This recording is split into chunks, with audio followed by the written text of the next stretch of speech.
अर्जुन कह रहे हैं, हे कृष्ण, यदि कर्म की अपेक्षा ज्ञान श्रेष्ठ है तो हे केशव, तुम मुझे ऐसे हिंसक कर्म में क्यों ढकेल रहे हो? समस्या का यही आखिरी उत्तर है। कर्म तो तुम्हें करना ही पड़ेगा, कर्म तो तुम प्रतिपल कर रहे हो, कोई नहीं बच सकता कर्म से। बस ये देख लो कि तुम्हारा कर्म आ कहां से रहा है, भीतर के बेहोश अंधेपन से या तुम्हारी निष्कामता से। आचार्य जी, ये कबीरदास जी का दोहा है, सभी कर्म हमारो किए, हम कर्मन थे न्यारे। आचार्य कृपया इसकी प्रथा करें। ये कबीरों की, संतों की अपनी आंतरिक स्थिति है, अपनी कहावत है।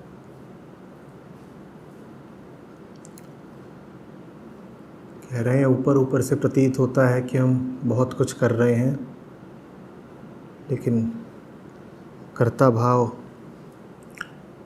ज़रा भी नहीं है। हम उस तरीके से अपने लिए कुछ करते ही नहीं जैसे कि तुम करते हो, जैसे कि कोई भी आम व्यक्ति करता है।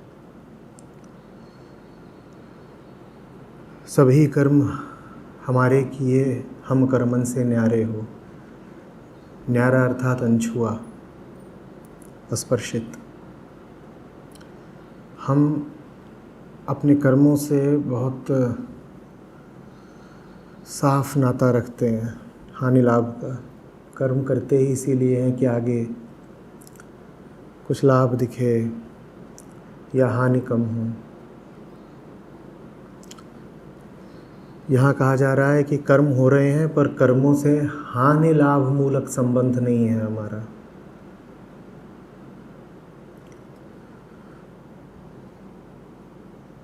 कोई कर्म ना हम में कुछ जोड़ने वाला है, ना कुछ घटाने वाला है।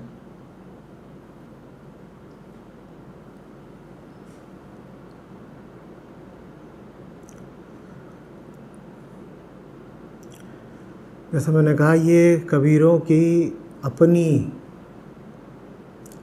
आंतरिक दशा है।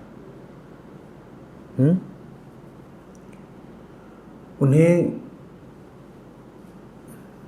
न कुछ पाना है, न कुछ गंवाना है, तो उनके लिए बिल्कुल ठीक ही है कहना कि सभी कर्म हमारे किए, हम कर्मन से न्यारे हो। आप लेकिन वैसे ही कर्म करिए जिनसे आपको लाभ होता हो। कबीर साहब आत्मस्थ हैं, आप नहीं। उनके लिए कुछ पाना शेष नहीं है, आपके लिए अभी बहुत कुछ गंवाना शेष है। निष्काम कर्म,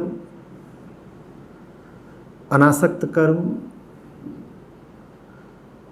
कबीर साहब को शोभा देता है, हमको नहीं। हमारे लिए तो ज़रूरी है कि कर्म सोद्देश्य हो, कर्म सकाम हो, और कर्म का बड़ा सीधा सीधा उद्देश्य हो, बंधनों से मुक्ति, भ्रम का कटना, भय मोह का मिटना।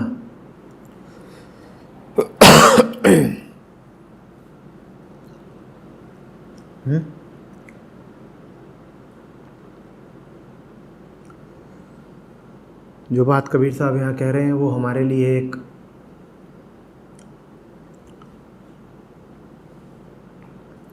ध्रुव तारा है, दूर टिमटिमाता हुआ, राह दिखाता हुआ।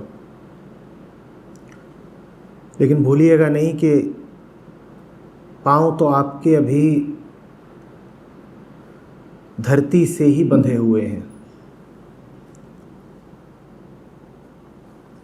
ध्रुव तारे की बात सुनकर भूल मत जाइएगा कि अभी आप तो गुरुत्वाकर्षण के ही गुलाम हैं।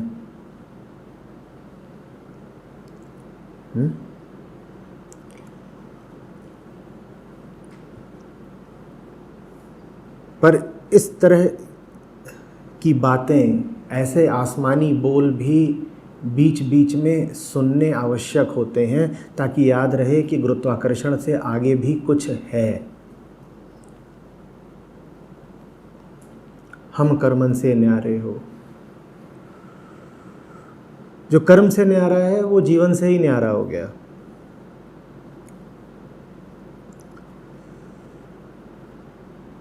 जो कर्मों के पार निकल गया वो तन मन सबके पार निकल गया।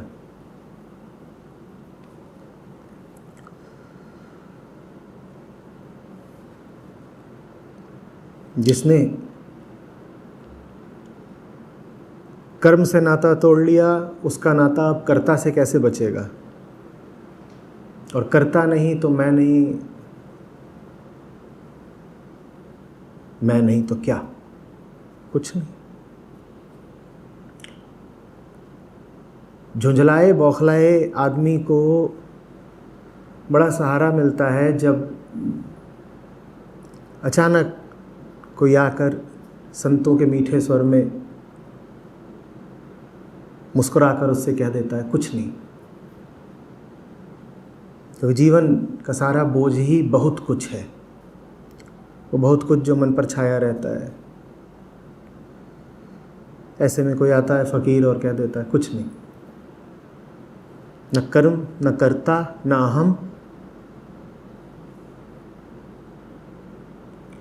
कर्म मुक्त, अहम मुक्त, देह मुक्त, जीवन मुक्त।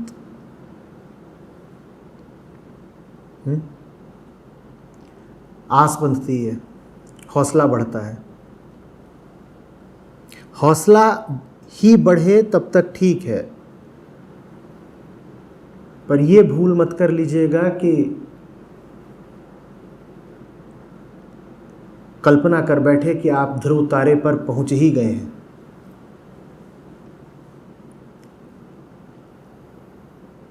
जीवन मुक्तों का काव्य सुनकर आपको भी गुमान हो गया कि आप भी जीवन मुक्त ही हैं। उनका काव्य सुनकर एक ओर तो आप में आनंद उठना चाहिए, आग्रह उठना चाहिए, और दूसरी ओर दर्द भी उठना चाहिए।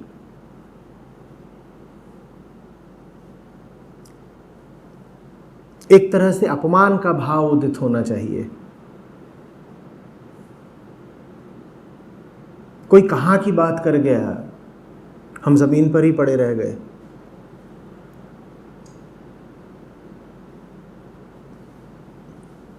कोई तारों पर आरोहित हो गया, हमें जमीन भी समझ में ना आई।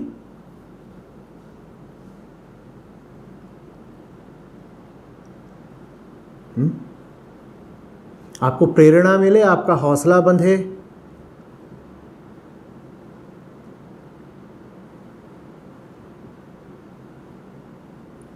कबीरों सम हो जाने का आप में आग्रह आए, लोभ ही आए तो भी ठीक है, ईर्ष्या भी आ जाए तो भी ठीक है,